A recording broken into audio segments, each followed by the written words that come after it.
Assalamu alaikum wa rahmatullahi wa barakatuh to some of you, and peace out to the rest of you. Black Heart sign of Black in again, asking you to hit that share button first. Thanks to those who hit either one, the like, the share, or the subscribe button. But I request the share button because that benefits us. And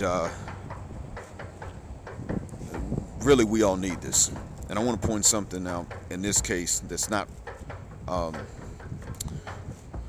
it's not going to sound very egalitarian, but it's still fair. In the nation in which I live, the men have an interest. It's in their interest to get married young and to not spend a hell of a lot of money on the wedding. Now, the dowries we're going to leave up to the women, but the weddings, it's in the men's interest to not really spend a hell of a lot on gold jewelry in the weddings. And this would put them in less debt, freeing up more money with which to start off the family and to save.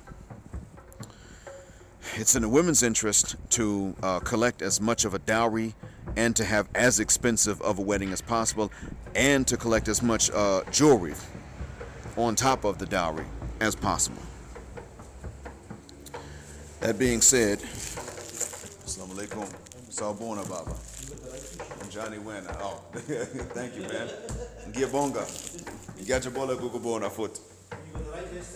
Thanks a million, man. That's the nicest thing I've heard in 2019. Assalamu alaikum, sir. So, sorry about that. So it's in the best interest of the ladies to collect as high a dowry, get as expensive a wedding, of course at the expense of the man, and to collect as much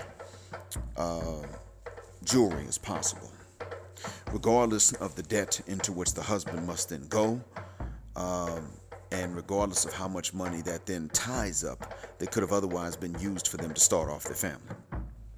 They don't give a rat's behind. And when the woman does care, the father is going to jump in and say, no, you're not going to lower the dowry. You're not going to make anything easy on this guy. You're going to put him through the same thing that your grandparents put me through to marry your mother. Now, the economy's getting bad. I've talked to a few men about this, and I've mentioned how the economy's changing, and they know because they're the ones who have to feel it first. And I've said to them, look, if the economy is bad, then why are the dowries not going down? Why are the wedding costs not going down? Why are the people still maintaining the same social pressure to have expensive dowries and expensive weddings? Now, let me explain something here. All these women have brothers, and all these men have sisters. All these women have uncles. All these men have aunts and nieces. The women could consider their brothers and say, well, if we lower this, then our brothers, it would be easier if we were to apply pressure to lower these things, then it would make it easier, and our brothers would be able to get married. We'd still be able to get married, but our brothers would be able to get married. The men, they could also say, well, if we simply would drop this, if we would lower this, then it would make it easier for our sisters to get married, because it would be easier on other men to get married. If we would lower these dowries on our ends, then more men, and then by extension, of course, more women would be able to get married. You know what influence has won out so far because nothing has changed. What has happened is that oftentimes the men have said, no, we're not lowering anything. If she lowers it, we'll still raise it. Why will we do it? Because we had to go through it. And even men who are not married will say, no, you're going to pay an expensive dowry to my sister. You're going to pay the family a gift of gold, and you're going to throw the most expensive wedding party. We're going to invade all of our family, and you're going to pay to feed all of us. If you're a real man, they're going to say this. And many men have to borrow money to get married, and this means they got to pay it back, and they don't have high salaries, so they got to spend a lot of what they make just paying back the loans, and they do fall behind. Because these women ain't going to cook, they ain't going to clean, and they ain't going to save these men no money. This is real. This is true. The men are maintaining this on each other because they love their sisters more. They love their daughters more. There's some greed associated with it, but for the most part, they love their sisters more and they love their daughters more than they love themselves. But more importantly, they love their sisters and their daughters more than their sisters and their daughters love them. Because these women are not applying any pressure to make it simple for them, even though they're the ones who in the long run wind up with no husbands. The men are delayed in getting married, but it is the women that wind up in older age and they don't have a husband. The men, if they don't get married in their 20s, they reach 30 and they're allowed to go abroad more easily and get married. And now things are changing to where even younger men are able to get married abroad. Someone I know in his 20s, he's finally getting married to his Filipino wife. They were married legally in her country, but this country would not recognize it. But now, in the course of a few months, things are changing. So what this means is that because of the choices that not only women have made, but that men have made, there are going to be more women that ain't going to find husbands, because a lot of these men if you think that you can't get them to lower the dowries, you know what you really can't get them to do? Approve of a marriage of one of their lady relatives to a man from outside the country. That's going to take another decade to get them to shuck up about it. Even in some of the larger cities, it's difficult. Maybe I'm wrong about that, but what I do know is that this is not what these men want, and this is what they have to sit back and watch about to come down the pike towards them because of the decisions they have made. They have pretty much sat up and they have said, no matter how bad the economy is, no matter how much money I don't make, nobody's marrying my sister till he makes a fortune and pays it to us, her and us. I mean, these people are really like that. This is the fault of the men and of the women alike. The reason is because the men have had a lot of control. The women have controlled the insides of the homes, but the men have controlled the public sphere. There is no such control when it comes to black men. We have not controlled what happens outside, and of course, we've not been allowed to control what happens inside. And this is why many black men move nowadays. When they can, they get passports and they move to countries that are patriarchal. They're not looking to abuse women. They're simply looking to get the most. Because it's already understood that they have to give in order to get. Men understand this. We know this because if we didn't understand it, well, actually, there's no way we could not understand that. There's no way we could miss that lesson. Because when we're young, when we're in high school, what is it that we understand? We don't have enough to get the women that are fine and attractive to us.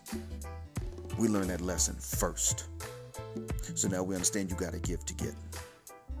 The thing is, if you're an African American, actually if you're a Western man in a Western country, you realize you're expected to give all and get none.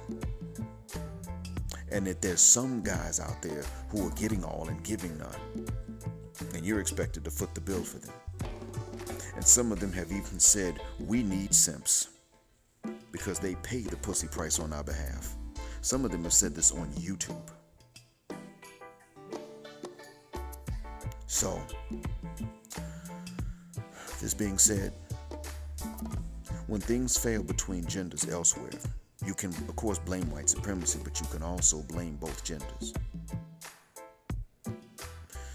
But we brothers, we can't take the blame for everything that's happened between the two genders here. We can take the blame for some of it, but not all of it. There have been chauvinistic black men. They've existed. There have been colorless black men in previous generations. But they've never been the majority. They've never been tolerated. Not since I've been alive. We started coming across misandric women. Sisters who practice misandrimavros, which is a Greek term for a hatred or dislike of black men. That's the Greek word for it. It's not misandry noir. The way they say misogynoir is the hatred of black women. Actually, it will be misogynimavros. Well, misandromavros is going to be the Greek term for hatred of black men, and we've come across sisters practicing misandromavros because of whatever they've been through or whatever somebody else went through on TV in front of them. Came across that. Nobody checked them. It went unchecked for a long time. Thank you, Oprah. Appreciate that. Thank you, Alice Walker, with your dumb ass. They went unchecked. They even went celebrated. That's a sad scenario, isn't it? But it is. That's exactly what wound up happening. So, no. What I told you about happening here, this is something both of them did.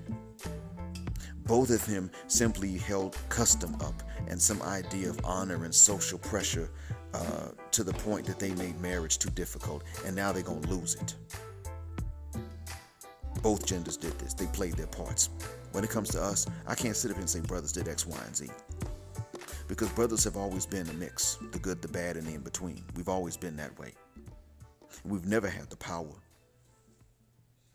Sisters didn't necessarily have a hell of a lot of power. It was just, they were just allowed enough to do this. As long as they went against us, they had power. When they were with us, they were just as powerless. That's the truth of the matter. If there was a civil rights movement today, at this point, there would be one on behalf of black men, another one on behalf of black women, and the one on behalf of black women would always be allowed to progress. Not that they would not earn their progress, but they would actually still be allowed the progress, some of the progress that they have earned. It would be allowed, and brothers would not be allowed that. And why would this be the case? So that they could sit up and say, well, you know, black women are winning, why aren't you? When in fact, it would just be that they sat back and said, well, we're going to allow them this win because they're not the men. And if we push them ahead, we'll separate the race, and it's winning. They're winning at this point. We black men have never had an interest in pushing black women away. We just wanted attractive black women when it came to our own personal lives and marriages and romances. We wanted that.